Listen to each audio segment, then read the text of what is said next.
is it okay? Yeah. The tickets? In my wallet. Sorry. I knew I didn't.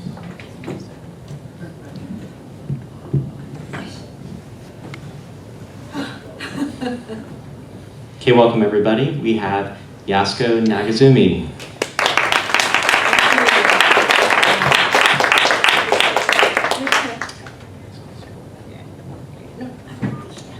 Okay, so I think what we'll do is we will open it up to Q&A. So if you want to ask questions.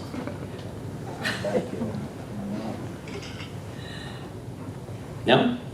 Okay. Oh, go ahead. You mentioned earlier about location scouting. How did you get into that? Something? Well, because I was married to Ray Austin, who was one of the Space 1999 director, and then that because of him, we decided to move to Hollywood rather than living in London.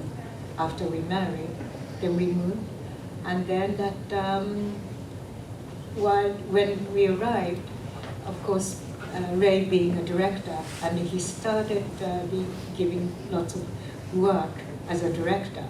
And then Ray said that, you are an actress, you are an actress, why don't we make you as a union member so that you can do acting in Hollywood. I was never an ambitious actress. I never had the consciousness that I should be a good actress at all. So I said, well, I was in Hollywood, why not? And then what happened is, once I was in Hollywood, and then I became a member, union member. The thing is, being in America, in Hollywood, and being in the English, acting, thing, they're totally different.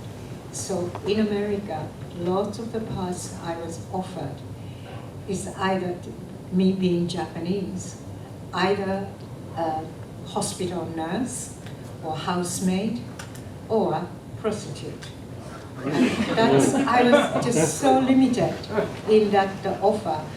And then I wouldn't dare take these parts. And then I said to my husband then, Ray, I'd rather not to be an actress in America, I'd rather be a producer.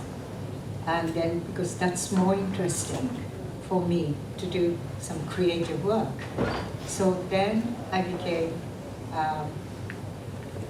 photo production producer with the help of my ex-husband Ray, because he introduced me to the location scout and all these. But at the time in Hollywood, 42 years ago, lots of the locations and all that were catered for making movie or TV. Nothing to do with photography, because photography in America is happening in New York, or for that summer scene, it was always in Florida, and then some in Hawaii. So I said, okay, that's not a bad idea. And then I started doing lots of research of the location where all the film people were using. And then that I started as a location scout in the business. And then soon after, I became a producer. And the people in the business had enough trust in me to produce the whole production for the fashion photography. And then I started working as a producer, and then that I had a lot of knowledge about the location. And then I made that name in the business, in the advertising world, and also in the magazine world, all over the world, saying that, well, if you ever do the photo production in LA, there was a woman, Japanese woman, who used to be an actress in England, but she's now a producer. And then that's how I became a producer.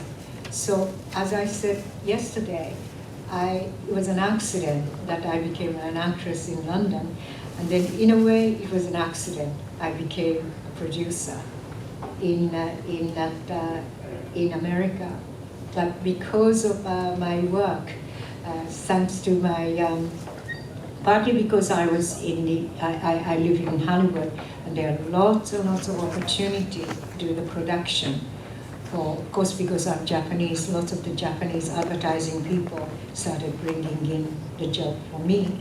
And then I had lots of connection in England with the photographers and fashion photographers. So I became, in America, known as a fashion photo production producer. So that's how I did for over 40 years in America. And I just got retired about 3 years ago, but I still work very limited amount of people, but I still work. And then one of the important clients, which I did lots of work, is apart from all the magazine, I did all the fashion photography of the Vogue and Marie Claire and all these magazines. And then I became kind of a resident location scout for the photographer called Annie Leibovitz, who has been doing lots of Vanity Fair, and at the time she had the account of American Express, and then that's the time I was helping her as a producer, and then that developed to lots of things in the other area as well. But to me, I was very, very lucky to be able to see all this, and then to have opportunity to work with older people. And then that is not because I mean, to tell you the truth, once I started working as a producer in LA, everybody said, well, of course you can be a producer for the Japanese production.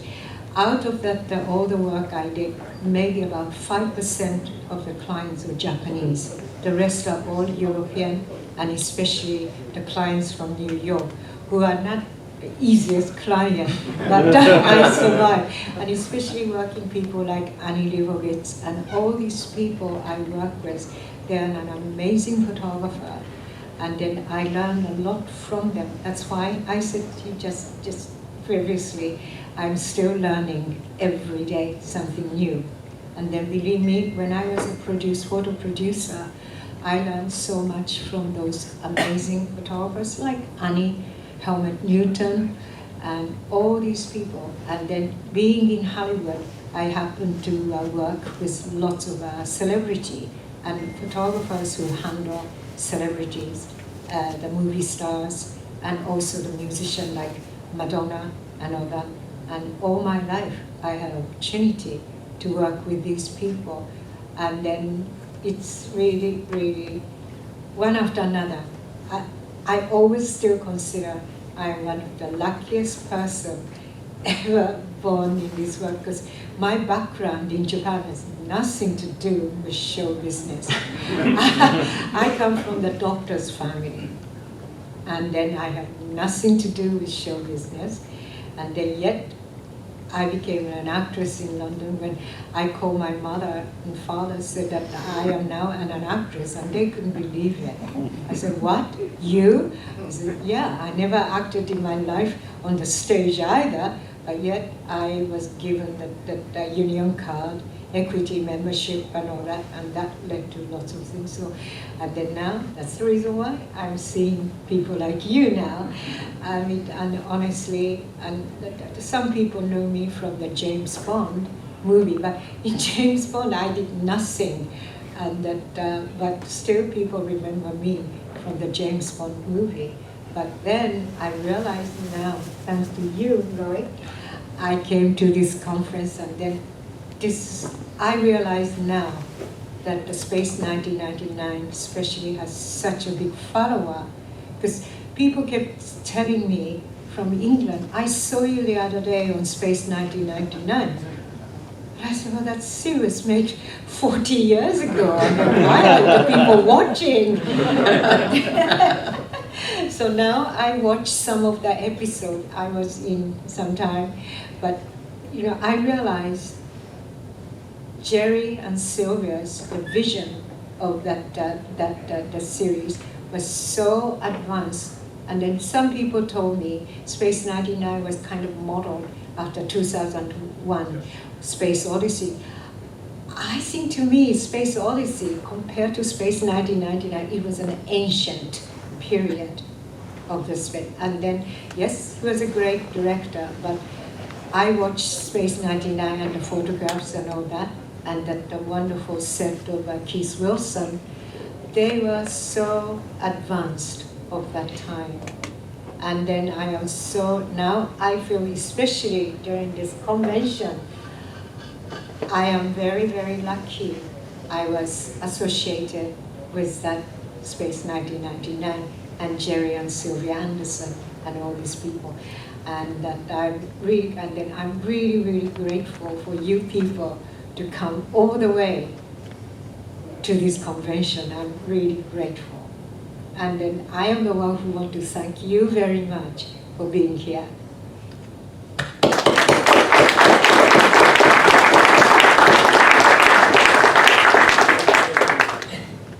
Could you tell us how you got in, how you started in acting? Okay, when I was, I arrived in England to further the study of my English literature. That the major I did in the university in Japan. And then first thing I did when I arrived in London is I went to Nottingham because I wanted to, I did the thesis on the novel called The Man and the Son and the Lovers. And it was, that's a story taking place in Nottingham. So I went to Nottingham to see something. Then I realized there's nothing in Nottingham. It's an industrial town. There's nothing. And then I decided, no, I better go back to London to live and then try to do something so that when I go back to Japan, I would something to do with English education. That's what but as I said earlier, when I arrived in England, I hardly spoke English. I read and that I could read, and I understand the English sentences, but speaking, I was hopeless. So when I arrived to London, the first thing I had to do to speak the language properly. And then my teachers in English teacher was a local butcher, and the greengrocer and fishmonger. And then I was spending lots of time, and they were so kind. And then I realized some of them was English Cockney. And then I started using the wording, and then lots of people said, "What? From you?" But that's how it, and then one day I was living in the hippie community in Hampstead, London. And then there was a American photographer who took a photograph of me. And then that became a cover of that, at that time there was a magazine called London Life. And I became a cover, and there was an inside story of that, and there were lots of pictures of me. And then that was at the time a producer, director called Betty Fox was looking for a character who can play the feature film they were producing. And it was a movie called Deadlier Than the Male. And it was shot in southern Italy.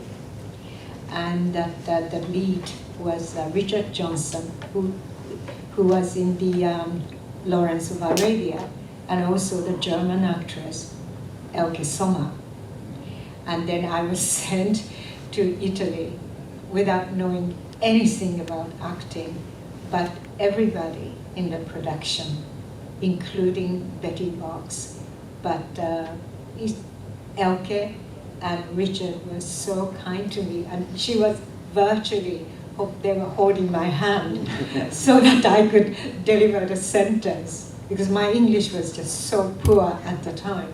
But somehow I was cast. And then while I was in Italy, Richard said that I got a call from Harry Saltzman, who is the James Bond producer, and then that they would like to have a word with you. So, you know, we would call him and all that. And then Harry said that, listen, we just came back from Japan and we are doing the James Bond movie, and then it's called You Only Live Twice. Most of the major part was already taken, and also most of the scene was taken in Japan with Sean Connery and all the things. But there are a few things you can do for us. So as soon as you come back, please work for us. And that was in Pinewood Studio, and I did that. And so that is the beginning of my career. But again, each time, everybody was so kind to me. And then of course, being in James Bond, that led to everything. And then suddenly, I was in the middle of the BBC recording, the studio doing the comedy show. And then that led to eventually, of course, to Space Night and to Jerry Anderson and all that. But then I even had a chance to do all the musical show on the stage. And I don't know how I got it, but I was cast in the modern play in Aldwych Theatre, which is a Royal Shakespeare Company. But Shakespeare never discovered Japanese or Asian in his play. But there was a modern play written by now the director called Richard Eyre. It was about the war in Malaysia, the last war, and I played an orphan, 14 years old orphan. I was then already about 28, 29 years old, and I had to play the war orphan. And then I had to crush my breast completely flat. I was never, never have the figure, feminine figure, but even that, to play 14 years old, I had to wear the body things to crush my, flat, to make it as flat as possible as 14 years old, and I played orphan. And the man on the stage who was leading me in the thing is that then he was an actor called Bernard Lee, who played M, yes, in James Bond. And he was, again, guiding me. And then, because I didn't know what to do in the Aldwych Theatre, which is a world-famous theatre, and I had no idea what to do. But again, Bernard was so kind to me, and so was the doctor, all the actors and actresses in that, they were so helpful. And they were so.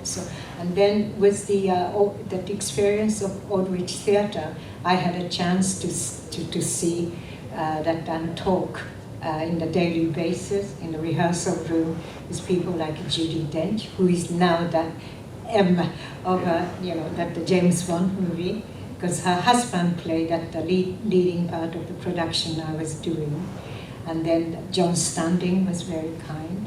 And then I had a chance to watch the rehearsal of Glenda Jackson, and she was an amazing actress. I still think she's an amazing actress, and so is Judi Dench.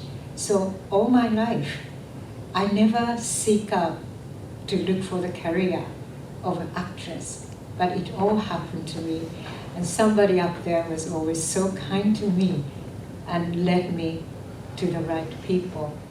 And then honestly, whatever people say, I am really grateful for the opportunity to Sylvia and Jerry Anderson, because they were so kind to me. And then again, Martin was very, very, very helpful. And that the part Yasuko, Nagazumi, Yasuko, in spelling, they spell my name Yasuko. So all that the people call me Yasuko. But then Martin is the one who started say Yasuko. And then first Jerry said, no, her name is Yasuko. He said, no, it's Yasuko. And that's true. The Japanese, if you say to Japanese people, I met Yasuko, I said, who? Because Yasuko is a totally English, language to the Japanese. But Yasuko is a very, very well-known Japanese name. But it was Martin who started calling me Yasuko. That's how it became my part, Yasuko. But it's still spelled Yasuko. but the way it should be is Yasko, as you know, right? I remember that was one of the first things I asked you because I didn't want to say her name incorrectly.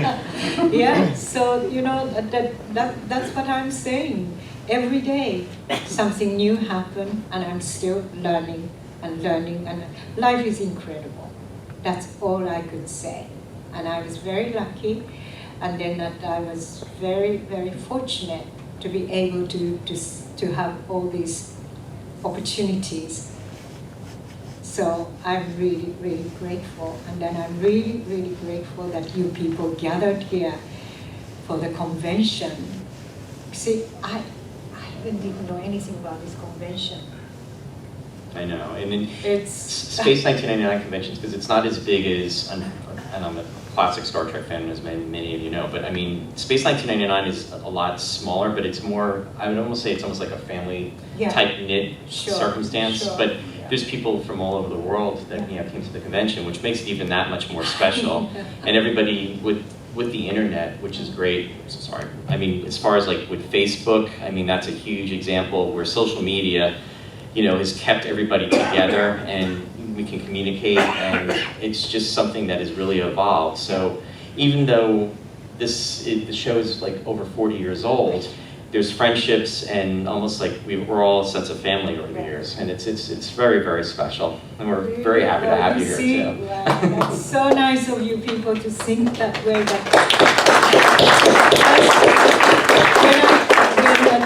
When we connected, I and Roy connected each other. Convention, but I know nothing about it. What do I have to do?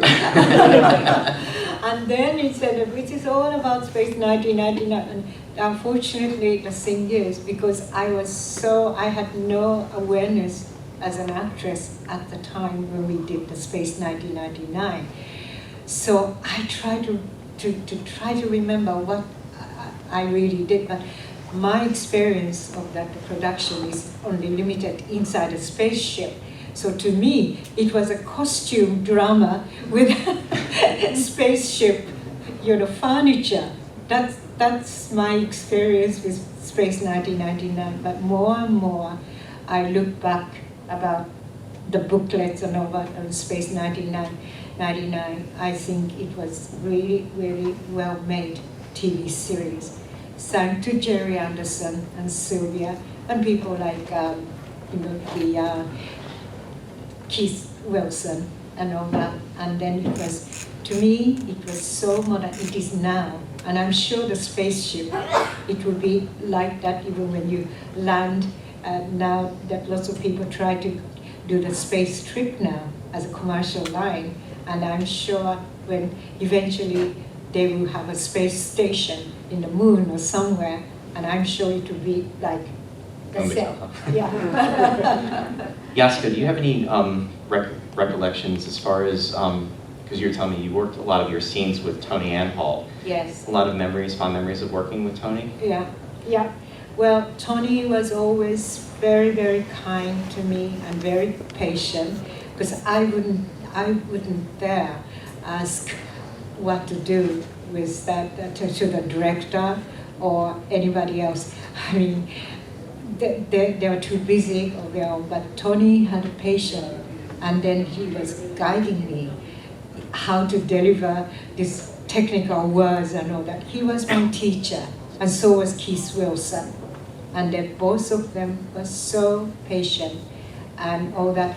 And then it happened to be, I think, on the set, the place I was, the station, and Tony was close by many times. So there was a lot of scenes we were together, and that Tony was always very, very patient with me and very, very kind. And he was such a sweet, sweet person. Yeah, we heard a lot of Eileen, who was in charge of Nick's fan club, had met him, and I believe some people actually went to see a play that Tony had done years ago, and a lot of nice things have been said about him. And I remember hearing one of the things too, because there was, I guess one of the questions was about maybe him attending a convention. This was years ago, but he just felt that the fan base, wouldn't have been there, but it's saddened that, you know, he never had the opportunity to do that, because I think he really would have been very surprised, and Yeah. he would have felt very welcome to have been a part of that, I see, because yeah. he passed away at a very young age. Too early, too early. Yeah, he was a very, very sweet, very sincere, and he meant well Yeah. for everyone. But you know, to me, while I was working on the set for Space 1999, Barbara, and Barbara was of course so special. But to me, Barbara was not, because I used to watch her, you know, Mission Impossible, you know, all that, and I knew about. And then because my ex-husband Ray worked in the North by Northwest with Martin Landau for the Hitchcock film as a stuntman. So that Martin, I know a lot about, I heard lots of stories from Ray. But Barbara, to me, my first impression about her, but wasn't she a model as well? I believe she was. Yeah, Yes. because my first impression, the first time I met her, she came into the set, opened the door, and the way she came in, she was like a perfect fashion model. She was the way she held herself up and all that was so, it's almost like majestic. Mm-hmm. That was my impression of Barbara. And then while I was in the spaceship set, and of course I was watching them all the time, and that they were, you know, I couldn't really, I wouldn't dare even talk to them, because to me they were so high up there, and I was very, you know, I had no confidence in myself the time I was working. So again, Barbara and Martin lived in that same street. I was living at the time in Little Venice, and that they were always so kind to me, and especially because I have a daughter that 1 year different that my daughter Mickey, who now is a musician. She has a band as well, and then that Barbara's daughter Juliet and Mickey became a good friend, and they used to have tea together all the time. And so I was invited to Barbara and Martin's place many times. So, but while, although we had that kind of friendship, once we were in the studio, I just, to me, they were unapproachable for me, because they were so great and they were so professional, I must say. Martin especially, that the way that that does the dialogue and all that, he was such an incredible actor, and I have nothing but respect to him. Yeah. Christopher said the writers try to put the actor into the character. So did Tony in his life try to attempt to make beer? Yeah. True, but I don't know how many. Did I involve any of his script? I mean, you had scenes that were involved with Tony, but I think the one episode where he was, it immediately comes to mind was Journey to where he came in through the command center of Alpha, and he was passing around beer to everybody. But I'm not sure if he passed anything to you in that scene, but you were in that scene that was taking place though. I see. But that was part of the background character with Tony and. What I guess Freddie Freiberger was trying to do. He was trying to bring different aspects of kind of just like hobbies, and that was the hobby that he had given to Tony. So throughout sporadic episodes, he would be talking about making beer, and then the running joke was that it was just really bad, and Maya, said it doesn't affect me at all, and turns into like Dr. Jekyll and Mr. Hyde, So tell me, Yeah. It's a bit embarrassing because even when I was in England, I never watched the episode of Space 1999 because I was embarrassed to watch me sometimes on the screen, so I avoided it. So where can I get the total? Is there a DVD series or anything? There is. It came out. It just literally they re-released it on Blu-ray. So. Oh really? Okay. Well then. And actually, you know what we'll do? We'll make sure that you see it before the convention ends. Definitely see it. Yes. Yeah, because I never watched myself because I was always so embarrassed to be working there. So I just, lots of times, oh, the Space 1990 is on tonight, why don't you come and watch with us? I said, no, thank you. I always avoided it. But that's very, I mean, you bring up a good point, because, I mean, I've done community theater, and sometimes they'll videotape, and not on the level that you've performed or other people more professionally, but it's really hard to watch yourself, because I think we're all very critical of ourselves. So like if you do a production and you can try to learn from it, but you hear that so often where an actor or an actress will say, you know what, I haven't watched the episodes, and it's just not something where I won't watch myself in the movie, because to see yourself, I mean, people may revere you, but I think we are our own worst critics. So like if there is a DVD that comes out for this, trust me, I wouldn't want to see myself on stage right now. And then the funny thing is, because I became a producer in Hollywood, and then I get involved more in the film industry during the production, working with people like actors and actresses, especially actors like Brad Pitt and all these people. I did lots of photography production with Brad.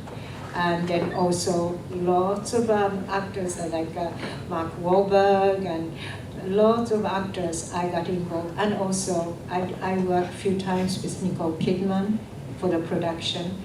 And then I had lots of opportunity to work with them. And then I realized, wow, then that because of what I went through, and I know it sounds so glamorous for everybody to be in the film industry, but to me, it is a real hard work. My ex-husband Ray used to be saying that, being in the film industry, everybody thinks it's glamorous, but we are just like a part of the factory making bolts and nuts. That's what he said. And that I really believe what he said. It's very true. When you are in the middle of it, there's nothing glamorous about it. And then I realized the most important things of the filmmaking, apart from the good actor, that's important enough. But to me, that the good film work or television series, it is a script work. If that it is a lousy script, there's nothing anybody could do. So that's the reason why I think the way I look at all these movies and all that, how important it is to have a good script. And that's, to me, it's more than anything, which is important to make a good film or good TV series. That's what I feel. Because the writing is going to come through. Writers is, to me, to make a good project. It's really up to the writers. If the script is good, everything comes out good. But if the script is lousy, you can't do anything. And that's what I feel about, because I have an opportunity to go to all the screening and all that in being in Hollywood. So I see most of the movies come out to in America with my friends who are in the Golden Globe, that the Foreign Press member, they're all my friends. So I attend lots of festivals and also the screening. And then that's why I saw the Once Upon a Time in Hollywood 3 times. And I actually talked to Brad and Leonardo, who is my neighbor, and also the director, Tarantino as well. And but the thing is, making a good movie, it is to me, 90% of the things is the importance is the writer, the script writer. If the script is lousy, you really cannot do anything. But to me, this is the reason why now I saw bits and pieces, sometimes over space. It was really, really well written. And that, of course, that the visual of that whole series was so modern, and it is now. And then, for instance, I saw that last year for the Academy, I watched the first man about Armstrong, of that landing at the moon and all that. To tell you what, there was no space station there. They just arrived there and then stepped on. that movie, to me, it was a very boring movie. It was very boring. The last 10 minutes when they landed at the moon, I thought it was fantastic because it was total silence. There's no dialogue. And yet lots of people say, well, but they didn't show the scene. They didn't make the scene of putting the American flag, which was a big, big issue of what they achieved. Put the American flag first in more than Russian or any Russian didn't land on the moon, so they did, but America did. So that to American people, I think it was a very important thing. But in that movie, they cut it off. As what you see, when they were getting back to the space, I mean the rocket, they saw in the distance a little bit of American flag. But the actual ceremony of putting that flag, they never bothered to show. See, that's a script. And that's, I always feel, by working, and then especially with that I was married to a director, so I know how important the script is. So that's, I learned a lot. After I gave up acting, I realized how important it is, the writer's work is. Do you think that you would ever go back to, if like you were offered a role, would you do something? No, I don't think so. I don't think so. I was very happy of what I'd done after my film career.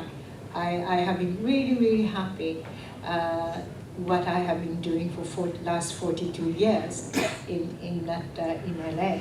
And then that way I can watch all the movie as a outsider, which is so much more fun to watch the movie that way. So there's no pain, yeah. Right? Yeah. It's interesting too, because before you just mentioned the first movie that you were in with Richard Johnson and Elkie Summers. Richard Johnson, as everybody knows, was in Matter of Life and Death, which was the second episode filmed in Space 1999. Yeah, so that's true. How was it to work with him? Was he... in the film, he was the kindest, one of the kindest actor I ever come across. And that he was not at all selfish. There are lots of actors who are very selfish, to tell you the truth. But he was so generous. And then he taught me a lot. And then, after I had no idea what I did in that movie either.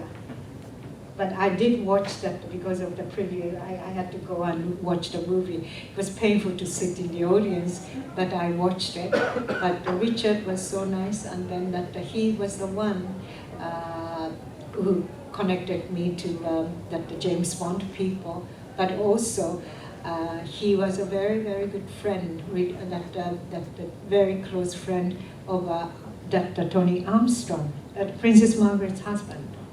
And then so when I came back after a while, I was doing bits and pieces and all that. And then suddenly I got the call from Lord Snowdon saying that I was told by Richard Johnson that he worked with you, and we are doing this photography for British Vogue to photograph women, women of the world, and then I would like to take a photograph of you.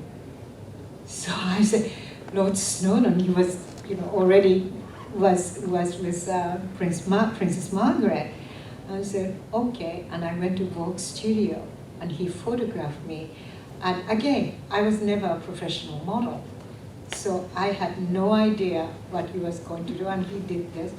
And then from that, I saw the picture of me later, but the thing is, about a week after, I got the invite, I got the call from the palace, Kensington Palace, and I was invited to the dinner at Princess Margaret and Lord Snowdon. And so that experience led to that. I mean, not many people go to the palace inside and sit with the royal family and eat dinner. And again, It was an amazing experience. And then they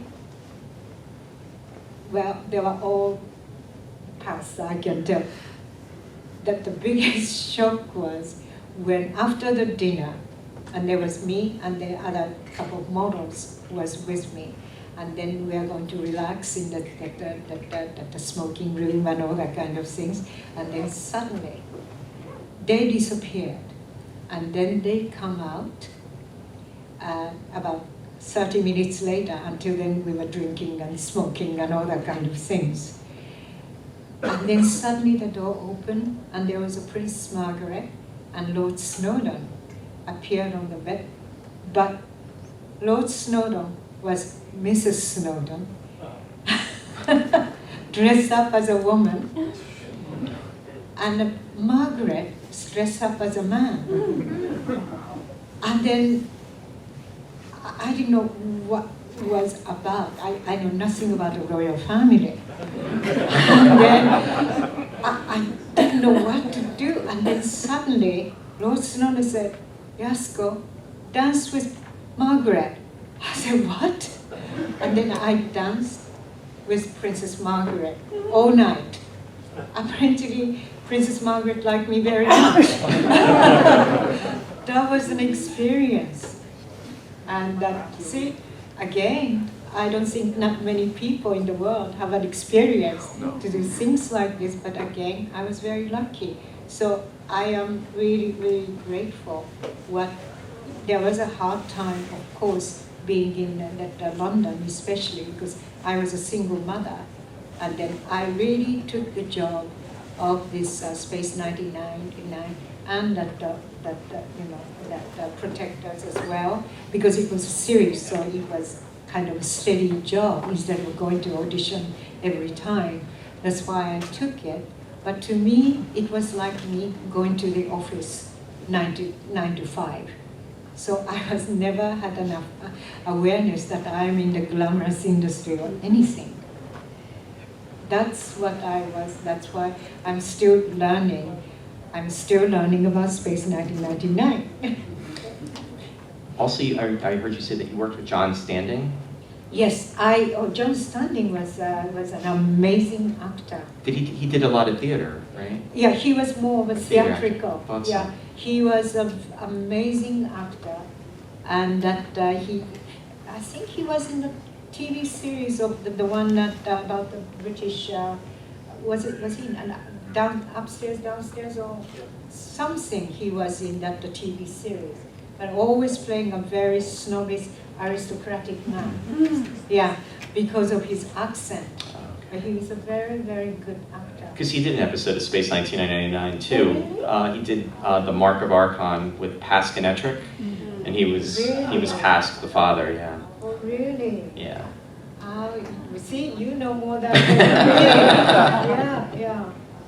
But my experience in Space 1999, to me, although it was scary for me to deliver those very technical wording, but to me, I don't have any horrible recollection of no regrets, nothing. And I was just so grateful that that led, well, at the end to my marriage, and also that otherwise I would have gone back, and I'm retired in Japan as from teaching English in college or something. So all this experience I got is thanks to all the time in London. It's really special. But all these actors, and Richard was very kind, but so was John Standing. But the sweetest one during that production was Bernard Lee. He was so to me he was like a grandfather. Yeah. I mean, that was he was supposed to be. That he found this orphan at the battlefield, and that he kind of adopted me in this theatrical production. So he was always holding my hand like this. And he was a very tall man, although he was very old. But my job in that, apart from doing the acting on the stage, was to wake him up so that he can get to the theater on time, because he was quite a heavy drinker. And he drank every night after theater once he gets home in Hampstead. And then my job was to wake him up every day so that he would be ready to get in to start the scene. But many times he arrived maybe 5 minutes before the curtain goes up, and everybody was so nervous, and it was way before, in 70, way before that cellular phone time. We had no idea. We used to just keep my finger crossed that the Bernard will arrive on time. But on the stage, he was another very, very wonderful human being. And we used to joke about Sean Connery on the bond, but he was another wonderful, wonderful person. Did you enjoy filming with Sean Connery? Yeah, everybody said about Sean Connery, he can be very mean and all that. Well, and then especially the English people, he's Scottish. And then lots of people make a remark that he is not from Edinburgh, but Glasgow. That's why he's so mean. And all that. The thing is, he was a very, very big-hearted, open-minded man.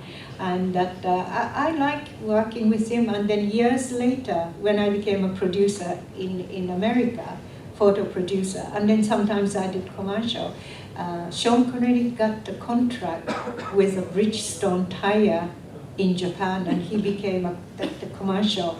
And then so something like about twice a year, they came to, the production company came, and then they hired me as a producer to work with Sean.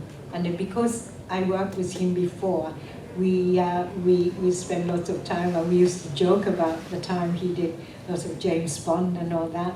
And then he became a very, I must say, while he was working, of course he had a lot in mind of the whole production, but once he didn't work as much as he did in England, being in America, he was a lot more relaxed man, and he was a very funny man. So I enjoy working with Sean Connery. Yeah.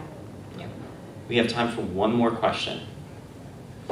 Yes, you're a student, been a long-time student of the English language. Do you have any favorite work of literature from either our side of the pond or in the UK?